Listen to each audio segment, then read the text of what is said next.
अगस्त 2021 की सुबह 20 साल का अभिषेक मलिक जब अपने घर से निकला तब उसको ये नहीं पता था कि कुछ ही घंटों में उसकी दुनिया उजड़ने वाली है। जब वो अपने घर से निकला था तब उसके पिता प्रदीप मलिक उर्फ बबलू पहलवान, मां बबली देवी और बहन नेहा घर पर ही थे। अभिषेक रोहतक में एक अच्छी फैमिली से बिलोंग करता था। उसके पिता प्रदीप मलिक प्रॉपर्टी डीलर थे और उनका ये काम बहुत अच्छा चल रहा था। 45 साल के प्रदीप मलिक अपने बच्चों पर जान छिड़कते थे। उनके बेटे अभिषेक और बेटी नेहा के ऐसे कोई शौक ना थे जो पूरे ना हुए हो। अभिषेक का इंस्टाग्राम उसके महंगे शौक और लग्जरी लाइफस्टाइल की गवाही देता था। प्रदीप अपने बच्चों को इतना चाहते थे कि उन्होंने अपने घर की नेमप्लेट पर भी अपने बेटे अभिषेक मलिक का नाम ऊपर लिखवाया था और अपना खुद का नाम नीचे। और यही नहीं बल्कि उन्होंने अपने बेटे अभिषेक को होंडा सिटी कार दे रखी थी और खुद वो एक स्कूटी से चलते थे। बेटी नेहा के बर्थडे पर उसको सोने का ब्रेसलेट और डायमंड की रिंग पहनाते हुए दिख रहे हैं और साथ ही उनकी आंखों में अपनी बेटी के लिए अपार प्रेम भी दिख रहा है। दोपहर के करीब 1 बजे अभिषेक ने अपने पापा को फोन किया पर उन्होंने फोन नहीं उठाया। कई बार फोन करने के बाद भी जब उसके पापा ने फोन नहीं उठाया तो उसने अपनी मां को फोन लगाया लेकिन उन्होंने भी फोन नहीं उठाया। फिर उसने अपनी बहन नेहा और नानी को भी कई बार फोन लगाया लेकिन घर के किसी भी सदस्य ने फोन नहीं उठाया। फिर परेशान होकर अभिषेक ने अपने मामा को फोन किया जो अभिषेक के घर के पास में ही रहते थे और उनको बताया कि घर में कोई भी फोन नहीं उठा रहा है। और फिर घबराया हुआ अभिषेक तुरंत ही वापस घर की ओर निकल पड़ा। लेकिन जब 2 बजे के करीब अभिषेक अपने घर वापस पहुंचा तब वो हैरान रह गया क्योंकि घर के फाटक पर ताला लगा हुआ था। ये देखकर अभिषेक और भी ज्यादा परेशान हो गया क्योंकि उस दिन तो उसके घर वालों का कहीं भी जाने का प्लान नहीं था। उसने दोबारा फिर से अपने घर के सभी सदस्यों को फोन लगाया लेकिन सबके फोन या तो स्विच ऑफ मिले या उठाए नहीं गए और बदहवास अभिषेक का दिल किसी अनहोनी की आशंका में जोर जोर से धड़क रहा था। धीरे धीरे पड़ोसी और रिश्तेदार भी मलिक परिवार के घर के सामने इकट्ठा होने लगे थे लेकिन किसी को समझ नहीं आ रहा था कि बिना किसी को बताए पूरा का पूरा परिवार आखिर कहां चला गया। और अभिषेक से जब नहीं रहा गया तो वो अपने चाचा के घर से लगी दीवार को फांदकर जब अपने घर के अंदर गया तो अंदर का नजारा देखकर अभिषेक के गले से निकली हुई चीखों से मोहल्ले वालों के दिल दहल गए। घर के अंदर दरवाजे के नीचे से खून रिस रहा था। साफ दिखाई दे रहा था कि घर में किसी खौफनाक वारदात को अंजाम दिया गया है। आखिर अभिषेक के घर वालों के साथ क्या हुआ था और ये सब कुछ किसने किया था? इस पूरी घटना की सच्चाई को जानने के लिए हमारे साथ आखिर तक बने रहें। वीडियो में आगे बढ़ने से पहले हमारे चैनल को सब्सक्राइब और वीडियो लाइक करना बिल्कुल ना भूलें और समाज में हो रही ऐसी दिल दहला देने वाली घटनाओं से रूबरू होते रहें ताकि आप भी सावधान रह सकें। आइए अब आपको बताते हैं इस घटना के बारे में। अंदर दरवाजे के नीचे से खून को देखकर और अभिषेक की चीखों पुकार सुनकर आसपास के लोग भी दीवार को फांदकर घर के अंदर चले गए। घर के अंदर के हालात बहुत भयानक थे।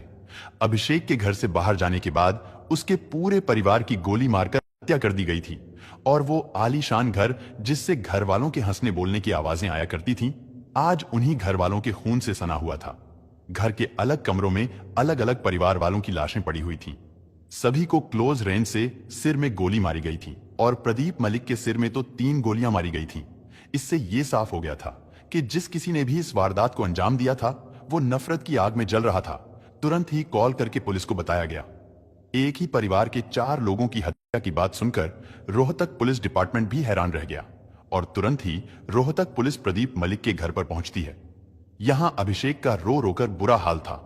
उसकी दिल दहला देने वाली चीखों से लोगों का कलेजा मुंह को आ रहा था। फिर रोहतक पुलिस जब घर के अंदर पहुंची तो पता चला कि अभिषेक की बहन नेहा की सांसें अभी चल रही हैं। सिर में गोली लगने की वजह से वो कोमा में चली गई थी लेकिन अभी भी वो जिंदा थी। गंभीर रूप से घायल अवस्था में नेहा को तुरंत ही रोहतक पीजीआई हॉस्पिटल पहुंचाया गया जहां पर तुरंत ही नेहा का इलाज शुरू कर दिया गया। नेहा के जिंदा बच जाने से एक आशा ये जगी थी कि हो सकता है अभिषेक का पूरा परिवार उजड़ने से बच जाए। अब रोहतक पुलिस के सामने कई सवाल खड़े थे क्योंकि एक ही परिवार के 4 सदस्यों की सिर में गोली मारे जाने की घटना ने पूरे शहर में हलचल मचा दी थी। प्रदीप मलिक का प्रॉपर्टी डीलिंग का काम था जिसे वो अपने भाई और साले के साथ करते थे। उन दोनों से पूछताछ करने पर ऐसा कोई नाम सामने नहीं आया जिससे प्रदीप मलिक की कोई दुश्मनी हो। लेकिन हैरान कर देने वाले सवाल और भी थे, जैसा कि परिवार वालों का कत्ल करने के बाद कातिल ने घर के फाटक पर ताला क्यों लगाया? उसको ये कैसे पता था कि घर का ताला और चाबी कहां रखे जाते हैं? और अगर ये कत्ल प्रदीप मलिक से किसी प्रोफेशनल दुश्मनी की वजह से थे, तो घर के बाकी सदस्यों का कत्ल क्यों किया गया? और अगर दुश्मनी किसी पर्सनल मैटर की थी, तो अभिषेक कैसे जिंदा बच गया? कातिल एक था या इसमें कई लोगों का हाथ था? सवाल तो बहुत थे, लेकिन जवाब एक भी नहीं था। इधर रोहतक पुलिस मामले की तफ्तीश में जुटी थी और उधर 29 अगस्त को मलिक परिवार की बेटी नेहा की पीजीआई में उपचार के दौरान मौत हो गई। अब इस घटना में मरने वालों की संख्या 3 से बढ़कर 4 हो गई थी और अब पूरे मलिक परिवार में बस एक ही सदस्य बचा था, अभिषेक। अब अभिषेक से रोहतक पुलिस इस मामले की जांच करने के लिए पूछताछ करती है, लेकिन अभिषेक के बदलते बयानों से पुलिस हैरान रह जाती है। उसने बताया कि घटना वाले दिन वो सुबह ही अपने दोस्तों के साथ पार्टी करने निकल गया था, लेकिन हर बार वो घर से जाने का वक्त, आने का वक्त अलग अलग बता रहा था। उधर नेहा के फोन की जांच पड़ताल करने पर पुलिस को एक पिस्टल का फोटो भी मिला था। ये फोटो घर के सभी लोगों के फोन में भी मिला था। फोटोज में दिख रहा पिस्टल 32 बोर का था और हत्याकांड में प्रयोग किया गया पिस्टल भी 32 बोर का ही था। और इससे पुलिस को अब पूरा यकीन हो गया था कि कातिल घर का ही कोई करीबी था।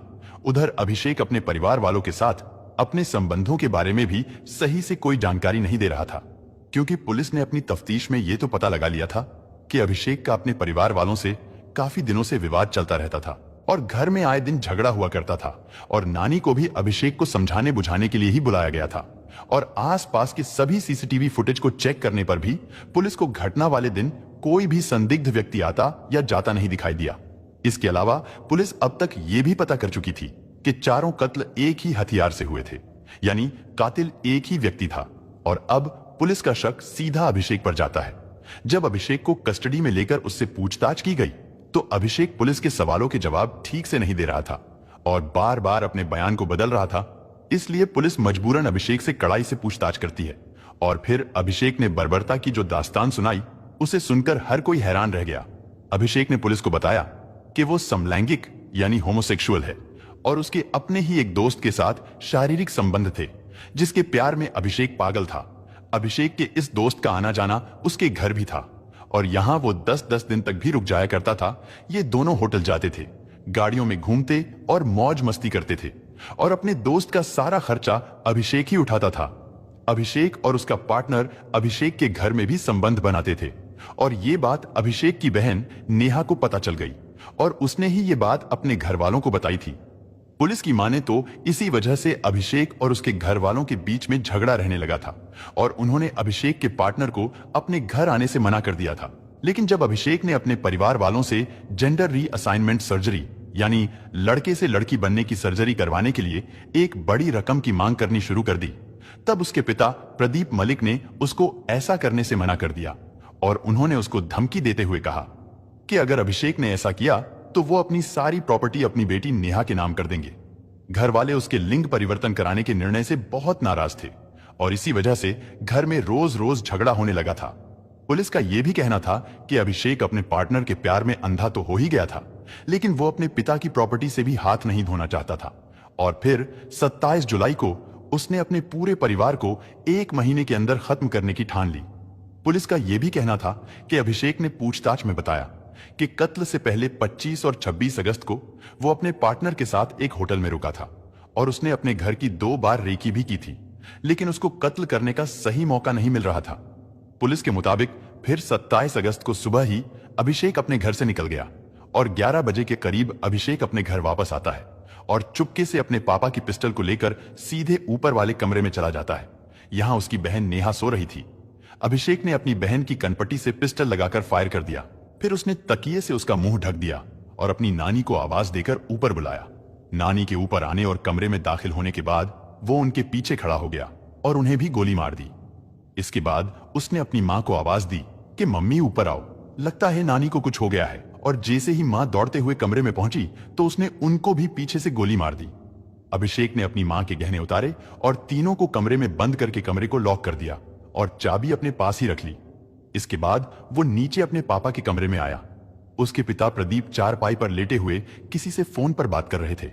अभिषेक ने उनके पीछे खड़े होकर उनके सिर से पिस्टल लगाई और 2 गोलियां उनके सिर में उतार दी, लेकिन 2 गोलियां लगने के बाद भी वो उठने की कोशिश कर रहे थे। ये देखकर उनके जिगर के टुकड़े ने उनके सिर में एक गोली और उतार दी। इसके बाद उनके हाथ से उनका 11 तोला सोने का कड़ा निकाल लिया। और इस कमरे को भी लॉक करके उसने चाबी अपने पास रख ली। उनका फोन उनके मृत शरीर पर उनके कंधे और गाल के बीच में पड़ा इस बात की गवाही दे रहा था कि हमला इतना अचानक हुआ है। मृतकों को अपने पीछे खड़ी मौत का अंदाजा भी लग पाता, इससे पहले ही उनके दिमाग में कारतूस भरा जा चुका था। पुलिस का कहना है कि घटना से करीब 4 साल पहले अभिषेक कैबिन क्रू का कोर्स करने के लिए दिल्ली गया था। वहां ये 4 लोग एक ही कमरे में रहते थे और वहीं पर अभिषेक की मुलाकात अपने पार्टनर से हुई थी और इन दोनों में शारीरिक संबंध भी स्थापित हो गए थे और फिर ये संबंध लगातार बनते रहे थे। घटना से करीब 1 महीने पहले ही इन दोनों ने शादी करने का फैसला किया, जिसके लिए अभिषेक अपना लिंग परिवर्तन करवाना चाहता था। पुलिस के अनुसार आरोपी अभिषेक ने पुलिस रिमांड में यह खुलासा किया कि 25 अगस्त को उसने अपने प्रेमी को रोहतक बुलाया था और ये दोनों एक होटल में रुके थे। अभिषेक बिना घर वालों को बताए अपने घर से 2 दिन और 2 रात तक गायब रहा, लेकिन दोनों ही दिन वो अपने घर के चक्कर लगाता रहा क्योंकि मौका मिलने पर वो इस वारदात को अंजाम देना चाहता था। लेकिन 25 अगस्त को घर पर मेहमान होने की वजह से वो अपने इस प्लान में कामयाब नहीं हुआ और 26 अगस्त को पड़ोसियों की वजह से मलिक परिवार बच गया। 27 अगस्त को उसने एक बार फिर घर की रेकी की और मौका मिलते ही अपने माँ बाप को मुंह के घाट उतार दिया और अपनी बूढ़ी नानी और नाबालिग बहन को भी नहीं छोड़ा। सारे परिवार वालों को कत्ल करने के बाद वो सीधा अपने पार्टनर के पास होटल पहुंचा और फिर दोपहर के 1 बजे से उसने रोने धोने का ड्रामा करना शुरू कर दिया। इस पूरे कांड में सबसे दुखद बात यह थी कि जिस पिस्टल से उनके पूरे परिवार को मिनटों में खत्म कर दिया गया, उसको अभिषेक के लिए स्वयं प्रदीप मलिक ही लेकर आए थे और लेकर ही नहीं आए थे, बल्कि अभिषेक को पिस्टल चलाना भी प्रदीप मलिक ने ही सिखाया था। इस केस के बारे में बात करें तो फिलहाल अभिषेक जेल में है और मुकदमा चल रहा है। अभिषेक के वकीलों का कहना है कि अभिषेक निर्दोष है और उसको फंसाया गया है और अभिषेक ने भी सीबीआई जांच की मांग की है और अभिषेक का कहना भी यही है कि इस केस की सीबीआई जांच हो जाएगी तो पता चल जाएगा कि इस वारदात को अंजाम किसने दिया है और मुझे क्यों फंसाया गया है। दोस्तों, इस घटना को सुनाने का उद्देश्य किसी का दिल दुखाना नहीं है, किसी को परेशान करना नहीं, बल्कि आपको जागरूक करना है, आपको सचेत करना है। दोस्तों, इस पूरी घटना के बारे में आपकी क्या राय है, कमेंट बॉक्स में जरूर बताएं और अगर हमारी मेहनत पसंद आई हो तो इस वीडियो को लाइक करते हुए शेयर भी। धन्यवाद।